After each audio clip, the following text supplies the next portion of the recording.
Hello বন্ধুরা, তোমরা সবাই কেমন আছো? আসসালামু আলাইকুম। রাইসা অ্যান্ড রামিসা কিচেনে আজকে রান্না হবে ডিমের তেলানি। দেখো, 6টা মতো ডিম নিয়ে নিয়েছি, কারণ 6জন মানুষ আছে, 6টা ডিম নিয়ে নিয়েছি এই রান্নার জন্যে। মিক্সিতে প্রথমে কয় টুকরো পেঁয়াজ, একটা মোটা সাইজ টমেটো, 3টে কাঁচা লঙ্কা আর 2 চামচ জিরে দিয়ে পেস্ট বানিয়ে নেব। দেখো, আমি পেস্ট বানিয়ে নিয়েছি। এবার ডিমের তেলানি রান্নার জন্য কড়াই চাপিয়ে দিয়েছি গ্যাসে। এবার তেল দিয়ে দেবো। একটু বেশি পরিমাণে এই রান্নাটায় তেল লাগবে।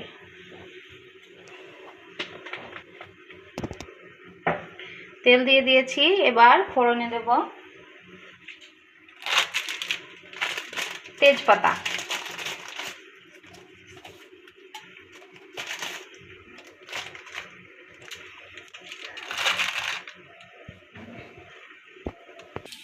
এবার 2-3 টুকরো মতো দারচিনি দিয়ে দেব। এবার একটু নাড়াবো যেন তেলের সঙ্গে এই ফোড়নের গন্ধটা মিশে যায়।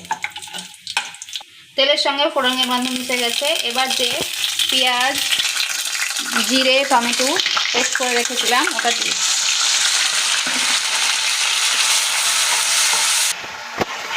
পেঁয়াজ বাটা দিয়ে খানিকক্ষণ নাড়িয়ে নিতে হবে যেন পেঁয়াজের কাঁচা গন্ধটা না থাকে। প্রায় 2 মিনিট মতো নাড়িয়ে নেব।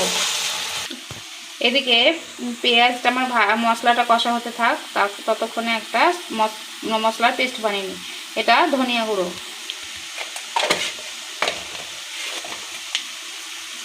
হলুদ গুঁড়ো,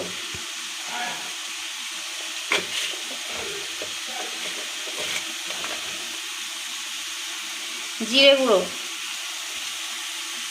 লঙ্কা গুঁড়ো,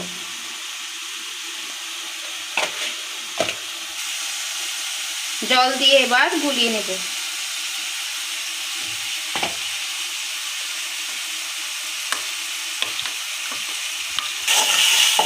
দেখো, আমার মশলার গন্ধটা ছেড়ে মশলার পেঁয়াজের কাঁচা গন্ধ ছেড়ে দিয়েছে। এবার গুলিয়ে রাখা মশলাটা দিয়ে দেব, দিয়ে কিছুক্ষণ কষাবো।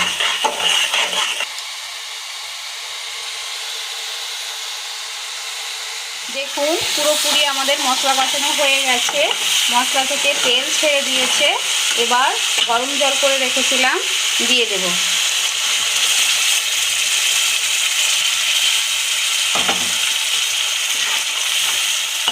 দেখুন, আমি ঝোল দিয়ে দিয়েছি। ঝোল ফুটতে শুরু করেছে। এবার ডিমগুলোকে ভেঙে ভেঙে ঝোলের মধ্যে দিয়ে দেব।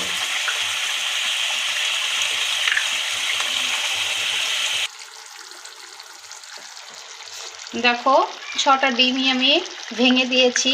এবার এগুলোকে নাড়াচাড়া না করে ঢাকা দিয়ে 10 মিনিট মতো রান্না করে নেব। এবার ঢাকা খুলে দেখে নেব রান্নাটা কতদূর হয়েছে। ওয়াও, রান্নাটা পুরোপুরি রেডি। এবার ওপর থেকে গরম মশলা ছড়িয়ে নামিয়ে নেব।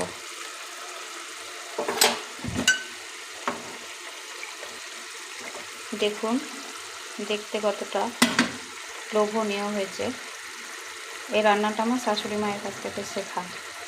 খুব সুন্দর হয়েছে দেখতে। জানি না খেতে কেমন হবে, খেয়ে দেখবো। আজকে প্রথম রান্না আমার এটা। রেসিপিটা ভালো লাগলে লাইক, কমেন্ট, শেয়ার করবেন এবং যারা চ্যানেলে নতুন তারা চ্যানেলটাকে সাবস্ক্রাইব করবেন। আজকে রান্না এই শেষ করলাম। আবার দেখা হবে কালকে। খোদা হাফেজ।